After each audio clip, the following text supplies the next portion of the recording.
سجده شکر بعد از زیارت عاشورا داری، بعد روزه هم داشته باش. تا خونه میری سجده شکرت همینجوری وجودت باشه.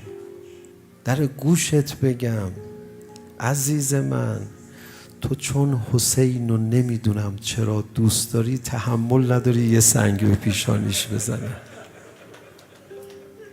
میفهمین یعنی چی؟ حسین جان من کی با تو رفیق شدم، تو کی دل منو بردی. یا ابا عبدالله، لحظه روضه تو زندگی عادی نیست. ما کجا میریم؟ چرا اینجوری میشه؟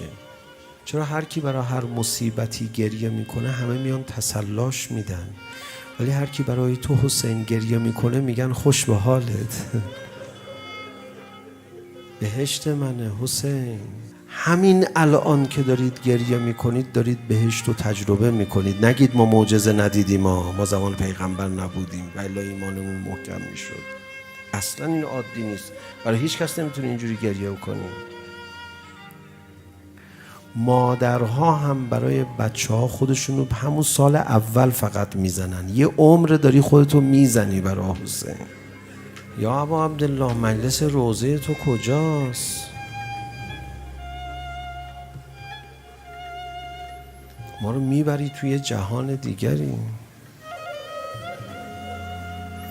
روایت برات بخونم، فکر نکنی من دارم مبالغه میکنم. میخوام از این لحظه های نورانی راحت عبور نکنی. روایت هست صحرای محشر همه ازش فرار میکنن، حتی اونایی که عذاب نمیکشن تو صحرای محشر میخوان زود برن بهشت.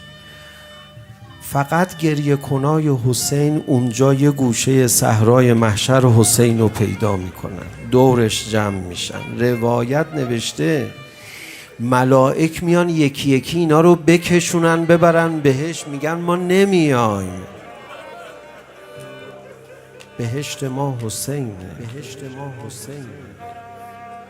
اون جنس لذت الان داری میبری. این معجزه حسین.